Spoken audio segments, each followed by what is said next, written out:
Hello, everybody, and welcome to today's stream of Team Aquila versus Omega Gaming Unleashed in the LHGUL Week 6 of the regular season. My name is Gordo, bringing you every bit of the action, and joining me today, as usually, is going to be Rudude. Rudude, how are you? Doing very well tonight, Gordo, and we are straight into game number one's draft here. Before we get underway with all of the picks that you can see unveiling on your screen, do you want to quickly sort of point out a little bit of the formatting as to what this game actually means? As far as this goes, this is actually the week after the completed regular season.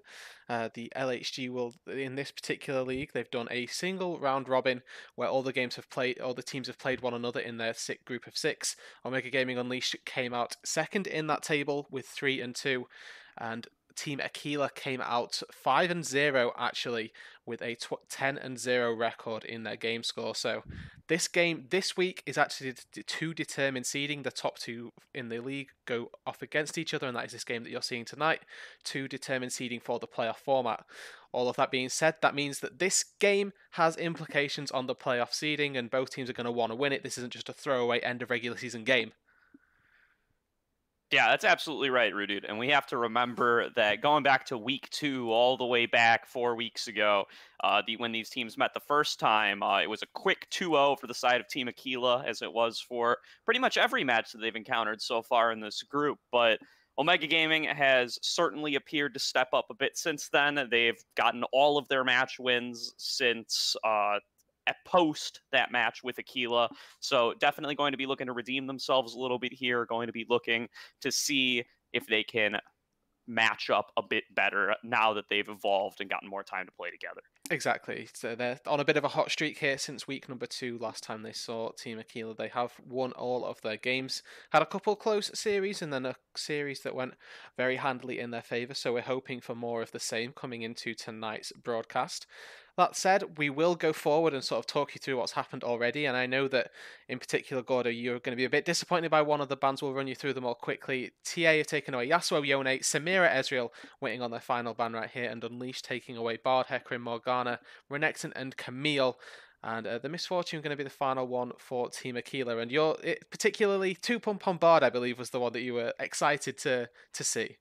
Yeah, they're definitely one of the picks I'm going to be keeping a close eye on this series. Two Pump's record on Bard has been pretty crazy thus far. He's drawn bans on it 8 times out of his 10 games thus far, and one time had it picked away from him on the first picks, and then one time it just blanked through. So hasn't actually gotten to play the Bard yet, but certainly a pick that all the other teams in this group have been keeping a close eye on, and no one has let it get through yet. We'll see if the exception to that is going to be tonight.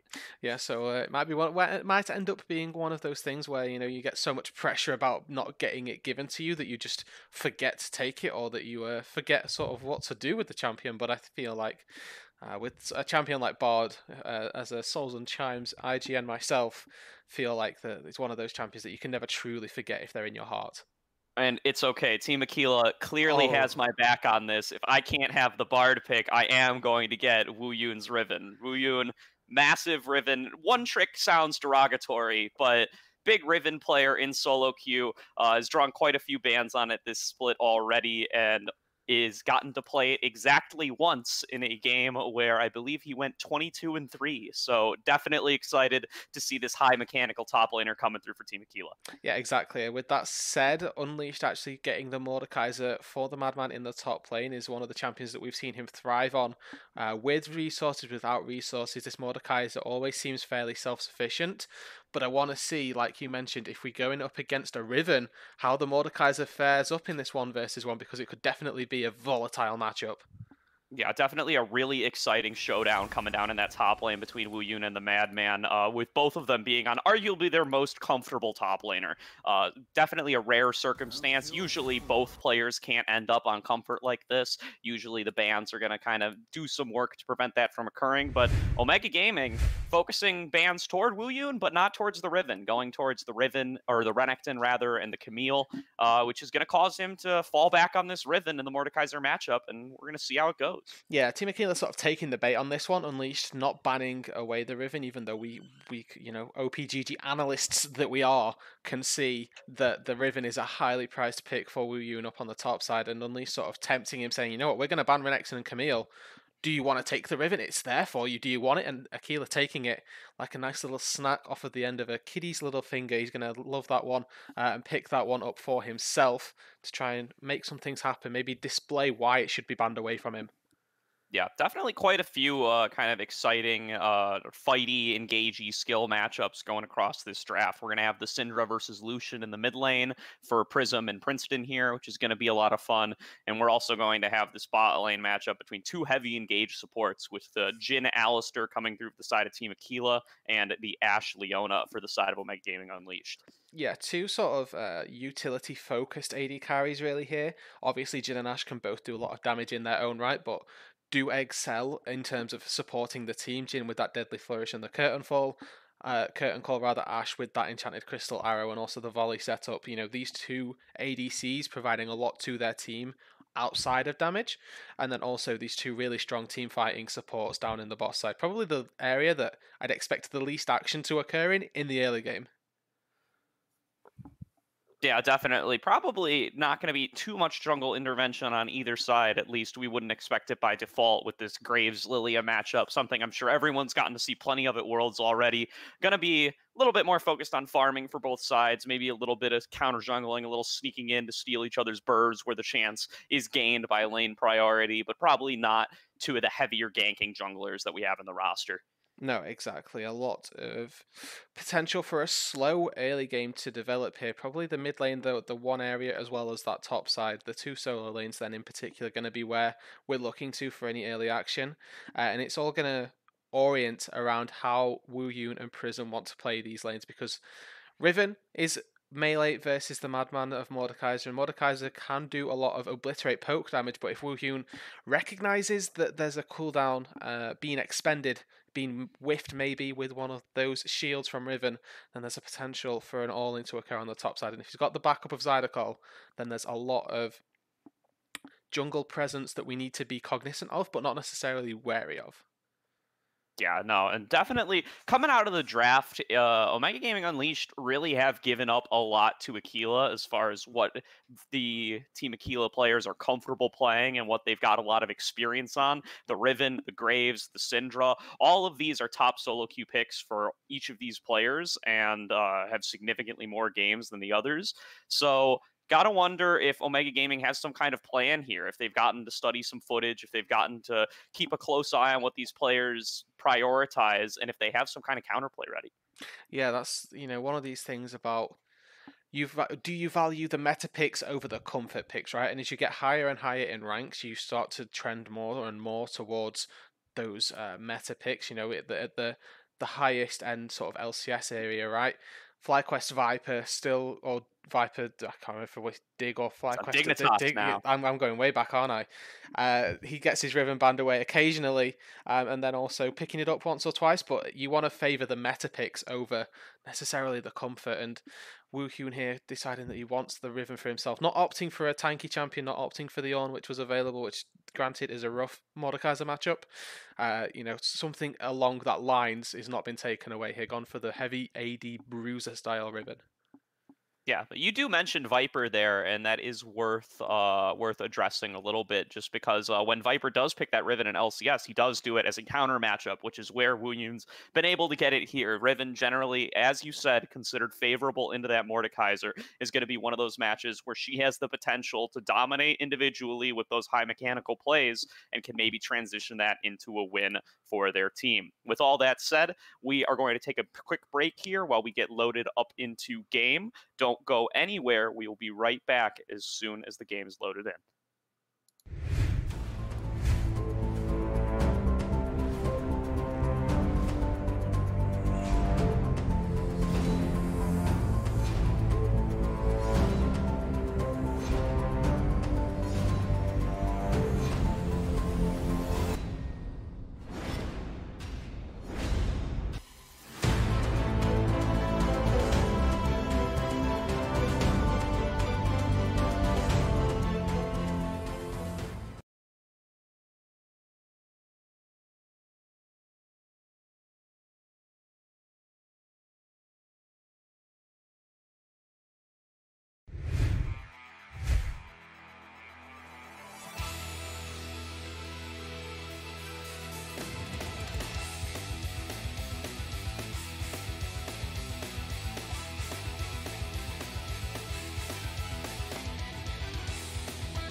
Welcome back, everybody. Here we are getting into game one of Team Aquila versus Omega Gaming Unleashed for final seeding, heading up into playoffs. I'm Gordo, once again joined by Rudude. Rudude, what are your thoughts on these matchups? Definitely really interested to see how these play out here, and I'm just going to make sure that we've got actual sound on, which we didn't, so that's entirely on me because I could realise we didn't have everything. But yes, super excited to get underway here. This is the seeding game for Unleashed and Team Aquila to determine which one of them will represent the Zorn group as the first seed. Unleashed looking to not bounce back, but to continue their momentum, and Team Aquila more so looking to continue their unbeaten streak. And me and you, Gordo, we've got a bit of a thing going recently where teams come in 10-0 and then somehow or some way do end up losing out on the series. So hopefully here, as Unleashed supporters for the night, we're going to hope for those. Absolutely. We're going to be taking a slight pause here, so just waiting up for some junglers to get some of their lag figured out here. But while we do that, definitely worth pointing out, it's getting a little overshadowed by how far ahead Team Aquila are in the standings and the fact that they're undefeated at this point.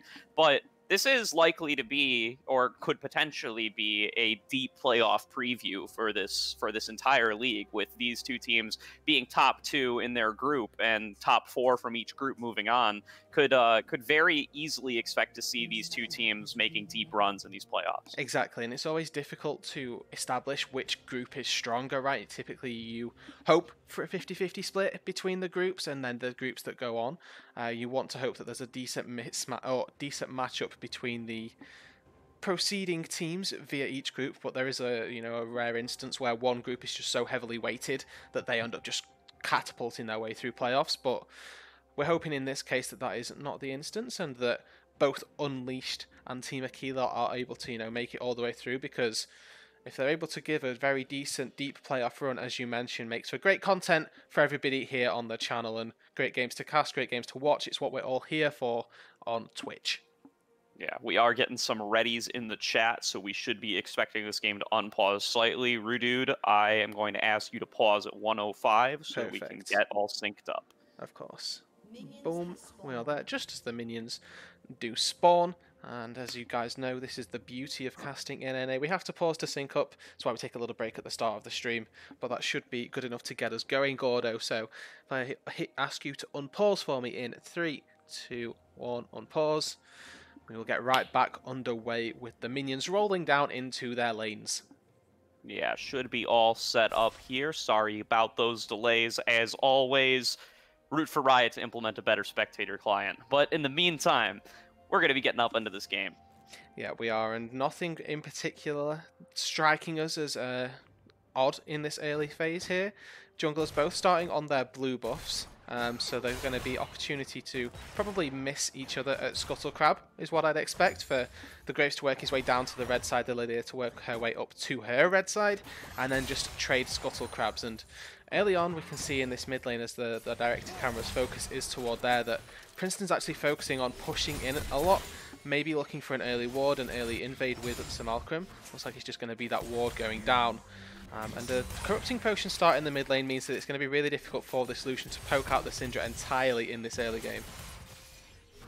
Yeah, and the Madman was able to get a little vision on Wu Yun up in that top lane as he was assisting Zydeco with his jungle start and covering for it. So they might have a good idea of where Zydeco started his jungle clear on this Graves, and are likely hoping to path that way for the Lilia, kind of keep her safe and make sure that she can secure one of those Scuttle Crabs.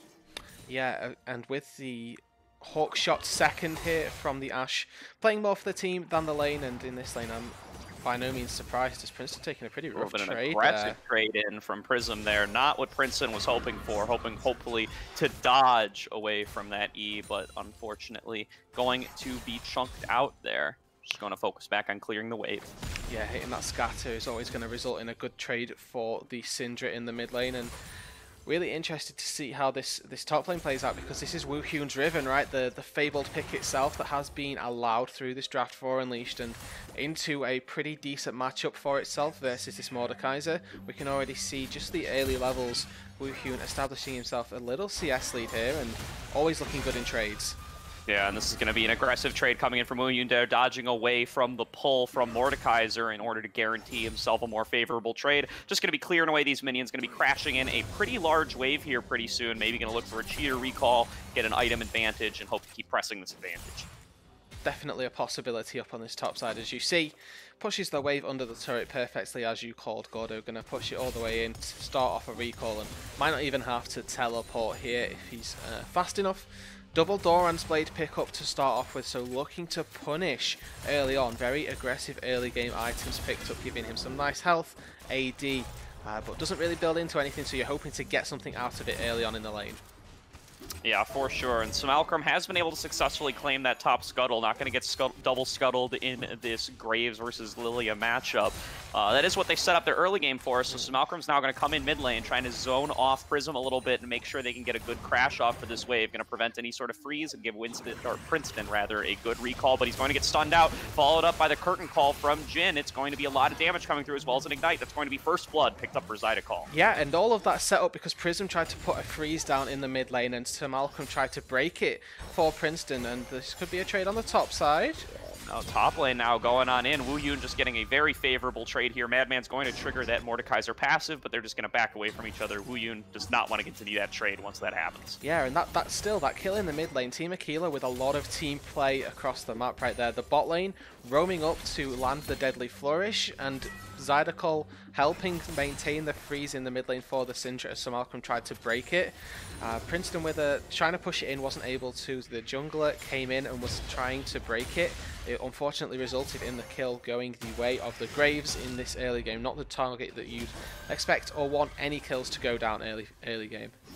Wuyun taking an unfortunate trade there, down one level as Madman comes back in from the TP, but now he's going to be trading back, seeing if he can get more damage, but he's just tanking a lot from these Mordekaiser abilities. Yeah, both of these top laners have expended their teleport here, and those double Doran's Blades not working out too well just at the minute here for Wuyun. Will have a little bit of sustain because they obviously provide him with a decent amount of lifesteal relative to the stage of the game here, but Mordekaiser with the cloth armor, with the boots as well, is going to be able to dodge out a little bit better of those Riven autos and those... Oh, a Madman maybe finding Wuyun out here in the river. Neither of them have access to ultimates, but going to be trading back and forth a little bit. Malcolm is nearby, but he has no HP and no mana. He will not be influencing this fight. No, definitely can't get in here. Wuyun with a quick flash would be able to pick up the kill, and they're trading up again still. Pushing each other, but there is no cooldowns left for the Mordekaiser. He's just going to get traded in here by the Riven. She's just going to dash back into lane, but gets hit by the Q, forced to flash away. That isolated Q doing bonus damage, really making the difference. Yeah, good obliterate there to force out the flash, and Wuyun paying respect to the Madman, but Prism is up here in the top lane. Yeah, Prism going to look to just clean up this kill onto the Madman, and likely going to be able to do it here. Just nowhere else to go. Not going to expend the flash, doesn't have the ultimate, and is going to go down for the second kill towards Team Aquila of the game. Yeah, a really nice roam on the top side there by the Syndra, and a really well played, actually, just execution on the Syndra. Throwing one Q down into the Unleashed Power and then scattering means that with the 4 balls down, it's very difficult for them to miss. Secures the stun, secures the kill, leaves minimal counterplay available to the Madman there, and just, again, flawless in the rotate by the Syndra. Yeah, no assist given over to Wuyun, and all in all, I would say Madman has thus far, other than of course being picked up by Prism there, has been doing fairly well in this supposedly counter lane in the Riven versus Mordekaiser. He's stayed pretty even in CS, he hasn't given up any kills, over to the Riven at least, and he is building into items that are going to build into other items and continue to be useful, whereas Wuyun has, as you said, invested in this Doran's Blade, gone for that early aggression, and thus far hasn't really been able to make it pay off. For sure, and, you know, take all of that with the pinch of salt here, because the top lane has only just reached level 6, and level 6 for the Riven, more so a power spike in the 1 versus 1 than the top lane 1v1 necessarily, because the Death Realm in a 1v1 vacuum only really locks in and ensures the fight for the Riven, where the Broken Blade. Yeah, just going to be dashing in back and forth here. Princeton going to be stunned up by that Scatter of the Week again. Just going to dash away. Yeah, and I bated breath in the mid lane because Prism is, constantly looking for these trades and looking really aggressively for them, and Princeton doing exactly the same. A very aggro-focused mid lane. But that top lane to touch back with it once again, because it is going to be a focal point of this game, because we've got such volatile top laners here with the Mordekaiser, with the Riven. The 1v1 power of Riven when she reaches level 6 is much greater than the Mordekaiser ultimate. Was the TLDR of the point right there. Yeah, and Omega Gaming Unleashed picking up that Infernal Drake going to be a pretty big deal in this game, as they do have 4 damage dealers on their comp here. They're going to be getting a lot of mileage out of those bonus stats. Yeah, for sure, and also just setting themselves up for a win condition at the minute, right? Like, neutral objectives are brilliant. Madman might get himself pinched here, does not realize that LHGUL is currently doing his team's Krugs on the other side, going to be ulting onto this Graves, getting him into the Death Realm in an effort to get the 1v1, but doesn't seem to even be able to take down Graves, going to come back out here pretty soon and going to get picked up by the Riven, you gotta believe, flashing away, going under turret, hoping to stay alive, actually manages to pick up LHGUL, but can he survive the Riven? No, he gets picked up by the execute damage, it's going to be a 1-for-1 in the top lane.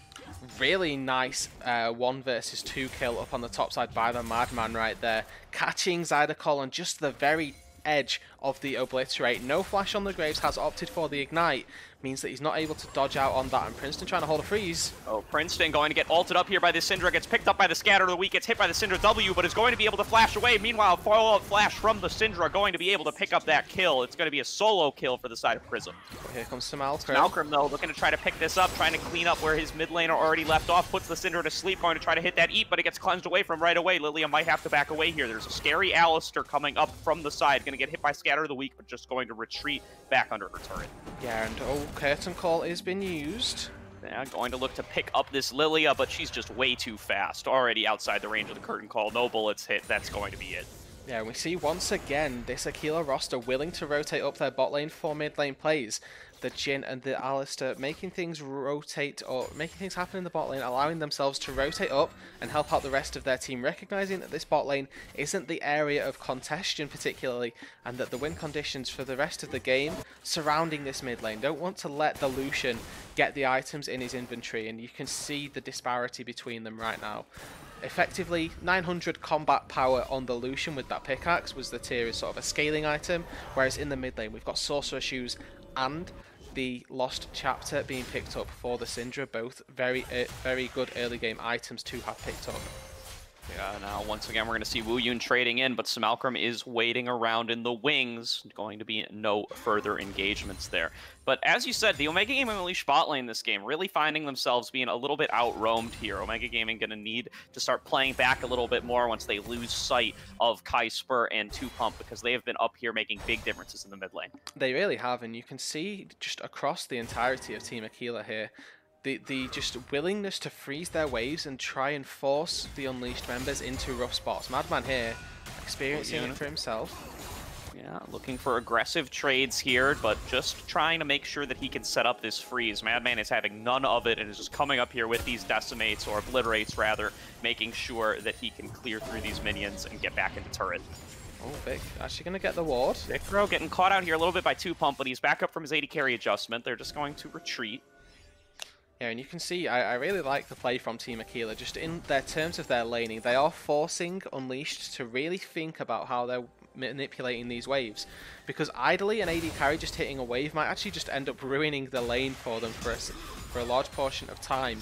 As the Jhin and the Alistair are very easily able to tank up the wave, make sure that they can establish a freeze, and you saw it in the first Blood play where Princeton was taken down, that setting up a freeze and forcing Smalcrum in to break it isn't always going to go so well for you. And you can see already between these junglers a very large level disparity. It's another Scatter of the Weak on a Princeton in the mid lane. Prism does have ultimate available, but not quite level 11 yet, likely going to be holding on to that until he hits that threshold.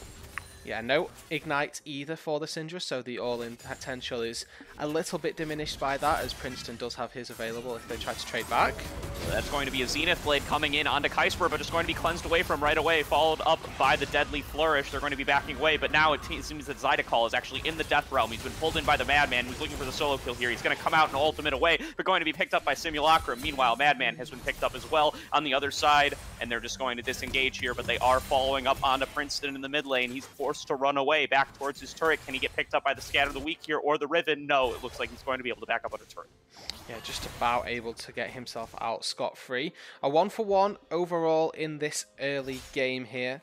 The favourable trade really for Unleashed, just about, because when you're further behind, The 1-for-1's a mob. 2Pump going to be going for an engage here onto adjustment. Follows up with a deadly flourish, follows up with a stun, follows up with a Jin auto attack. Kaiser flashing forward, going to make sure he gets picked up by the ignite from 2Pump. Excellent engage there from the Aquila bot lane. Double TP now coming in. Madman looking in here to try to get a kill onto 2Pump or Kaiser, but his own top laner has followed him here. Wu Yun is also looking for the fight here, gets pulled under the turret, going to back away. Not much else can be done here. It's just going to be a 1-for-0 in the favor of the Aquila bot lane, getting a 2v2 kill. Yeah, really well played by this bot duo, 2Pump and Kaiser, knowing the limits of their champions very well, and unfortunately, adjustment just falling there to the final tick of the ignite from 2Pump.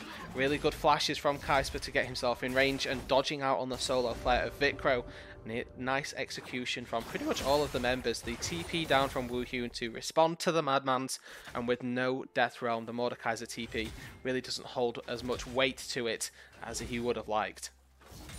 And all these plays just seem to be going bit by bit in favor of Team Aquila. They've just managed to pull out about a 3k gold lead here across farm from all the lanes and just from these fights that they've been winning. You know, they've held the Madman to 1-3-1. They've held Princeton to 0-2-1. They've been picking up these kills, and they've been slowly choking these solo laners out of the game. They have, and you know, look at the build that the Madman has gone for here.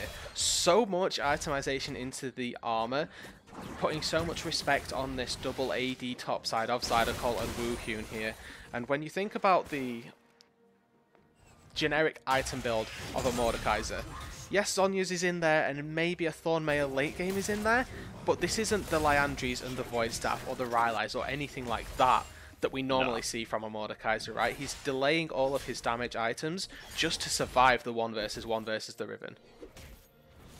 Yeah, absolutely. And, you know, we were talking in draft about how they gave up so many comfort picks over to Team Aquila, and it feels like a lot of Omega Gaming's strategy here was to just kind of use the predictability of the comfort picks against them, or the strategy for Omega Gaming Unleashed, rather.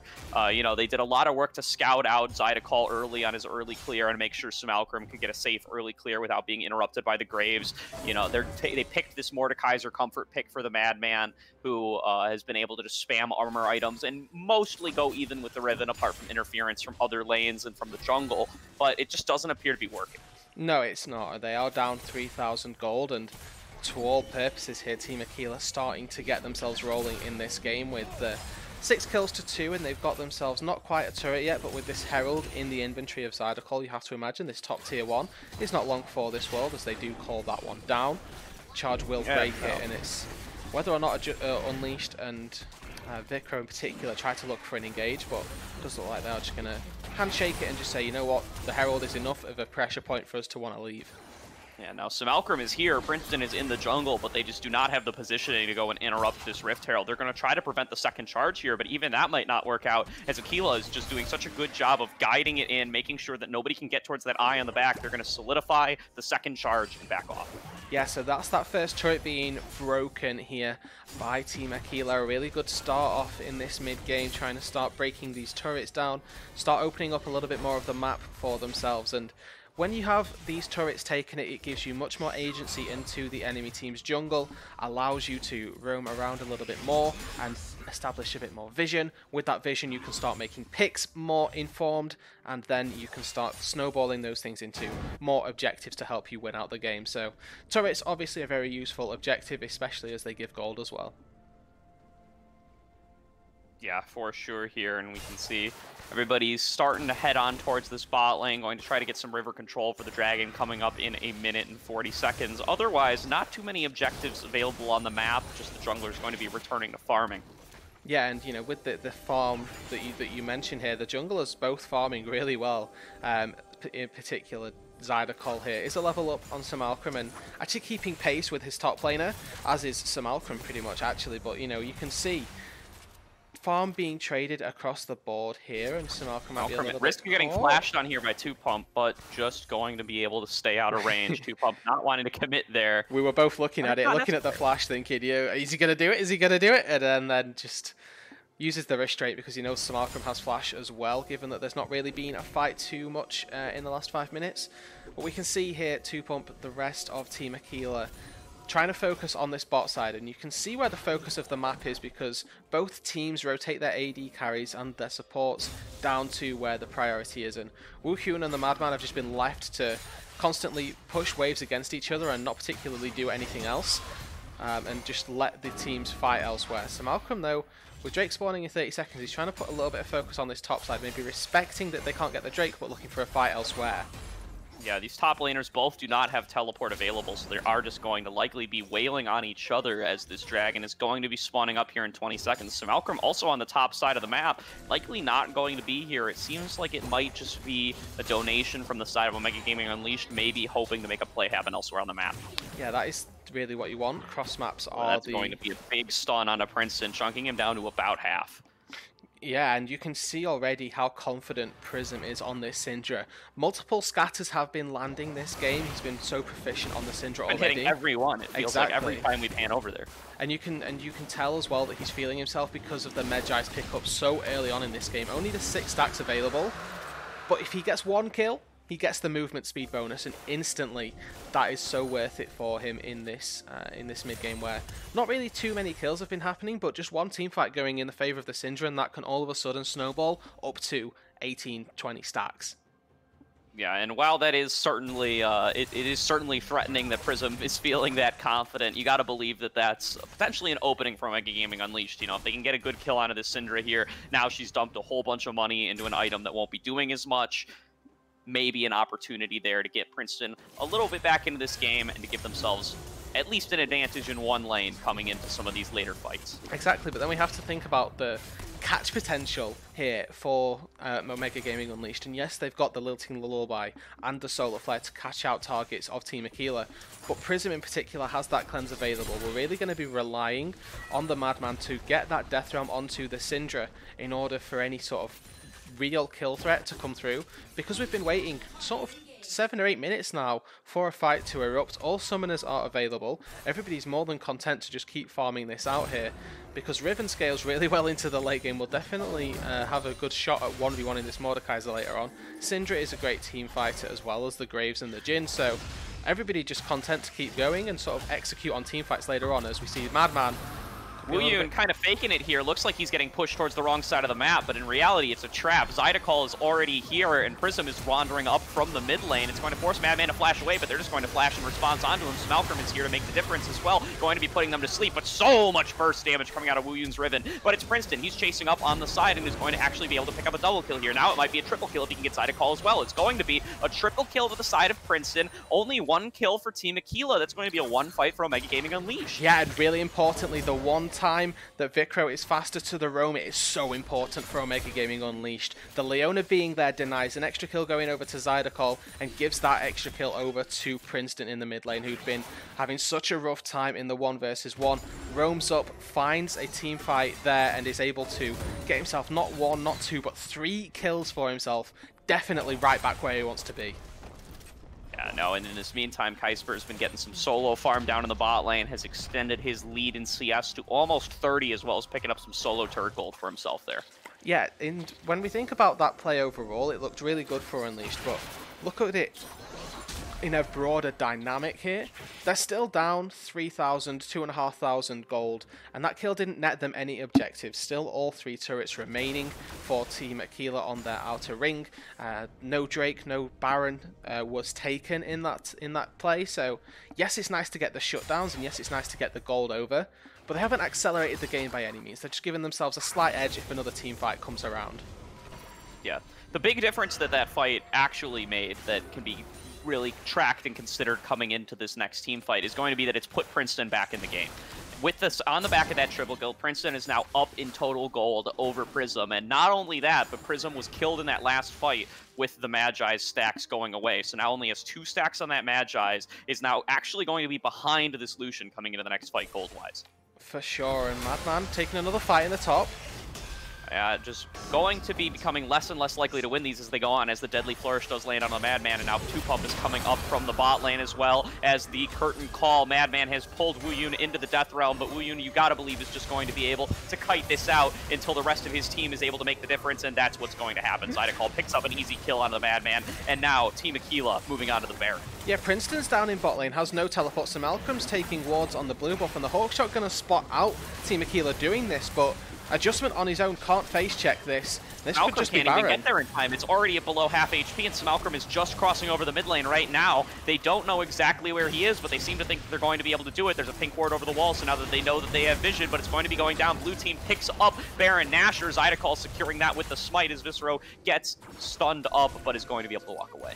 Yeah, and despite Unleashed running all the way through the jungle, it's a really nice pickup by Team Aquila. They get one kill on the top side. Madman caught out just a little bit overextended there, and then Team Aquila spare no hesitation. They are turned straight onto the Baron, instantly resetting as well. And with the Drake spawning in about 20 seconds here, they're going to look to make that their next port of call. Yeah, and then this might tie it up at 2 Drakes to 2 Drakes. Really important pickup for Making Gaming Unleashed to keep the other side off of Soul Point. That pink ward going to catch out the rest of the team here as Smalcrum gets engaged on by 2Pump. Follow-up stun going to be picked up almost immediately, but goes into the Zhonya's. But he's all alone. He's just going to be picked up as soon as he gets out. Yeah, the Zhonya's has been picked up, but in that instance, not able to cast a little Lullaby in between to buffer them, and even if he was, he would still have been absolutely done for right there. This is going to put Team Aquila onto Soul Point right here, which is adding a little bit of value to that Infernal Drake that Unleashed picked up earlier on, because that would have been Soul there for Team Aquila.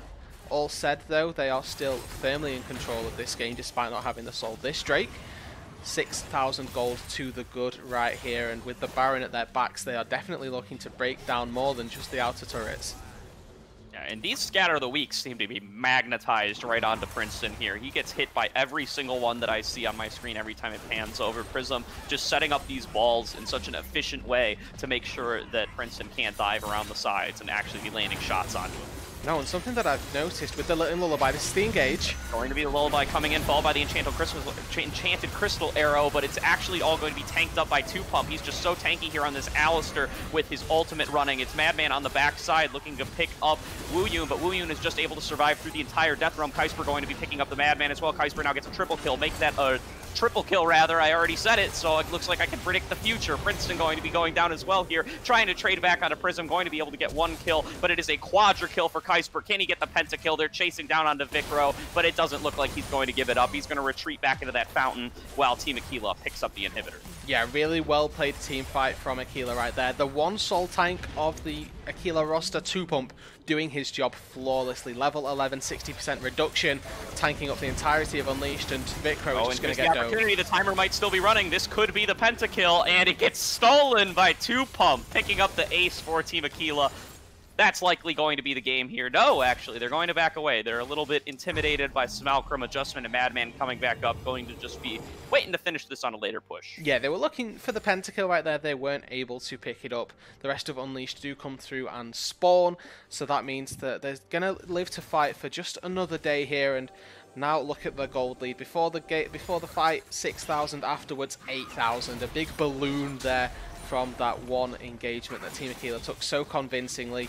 Woohyun, sent into the Death Realm by the Madman, was able to survive his time in the Death Realm, able to come out stronger, and then that wind slash across not just the Mordekaiser but the Lilia as well meant that 2 members felt the pain. They all fell, and with these 2 items, now 3 items on the Jhin, Kaiser is dishing out so much damage that every single bullet needs to be feared here. Might only have 4 in his chamber, but every one of those is going to be hitting a load. Yeah, he's only got 4 in the chamber, but you've only got 5 players on your team, and not all of them can survive a bullet like that. They're going to be Graves picking up the Black Cleaver here. It's going to be Riven picking up the Tiamat here. Just such huge item thresholds coming through for the side of Team Aquila. They've grown so much more powerful since the last fight, and they're just going to look to try to end it on the next push. They definitely, and to that point, they definitely should be as well. They've got all of the power in their hands right now, and they have the opportunity to just wait for another 2 minutes, because with all of this power, with all of this advantageness across themselves, they have the opportunity to wait for these neutral objectives to spawn. The Baron going to come up pretty much in time with the Ocean Soul, and it's up to Aquila what they want to go for. Might just opt for a trade if Unleashed know they need to get the Dragon or the Baron. Whichever one of those they don't focus on is open to Aquila, and as they dictate the map so freely, they can just take what they want.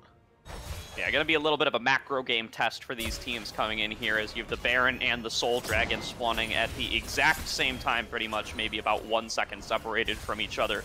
So going to be looking to see how can these teams maneuver, how can they set up their vision lines to try to maybe find a more favorable way for their team to get away with these objectives.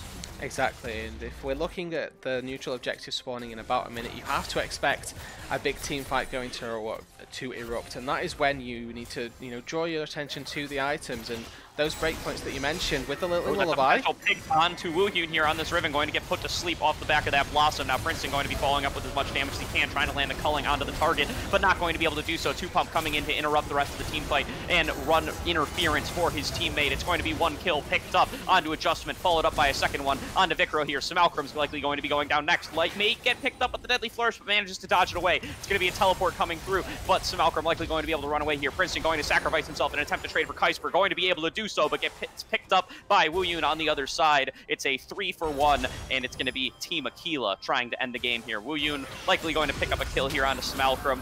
Now, Prism going to get pulled into the Death Realm by the Madman. Probably going to go down here, but can the Madman defend his base against 3 members of Team Aquila? Odds are no. LHGUL and Woohyun just tearing up these turrets here, and the Madman knows he can't make the difference. He's just standing in bot lane farming minions. He's willing to go next, and it seems like Team Aquila are willing to oblige. A really strong opening from Team Aquila in this series, making sure that they are stamping their authority here in this best of 3, looking to keep themselves unbeaten and assert themselves as the first seed going into the group right here. They definitely are opening up really strong, and that team fight in particular at the end was just so brutal. You saw all of the damage from the Graves coming through in the end, and that was about it from Team Aquila for the most part, and then just Kuiper with the curtain call, managing to pick up Adjustment on the backside was so huge. The rest of them were able to go absolutely ham in the backline once, of course, that Ashe was down. Really well played team fight and a well played game from Team Aquila. Yeah, Omega Gaming getting slapped around by the wallets of Team Aquila a little bit there in that last fight. At that point, the game just so far out of their control that you got to believe pretty much any fight going any way would have been more than likely going towards Team Aquila's side. So now we're going to go into game 2, and it's time to revisit and maybe try to look towards some other areas where Omega Gaming Unleashed can shore up their draft, can shore up their team play, and can try to take a win off of this now 11-0 Team Aquila roster. We're going to take a little break now to get everybody back into the next champion select, but as soon as it starts, we will be right back on stream to cover every bit of it. Catch you soon.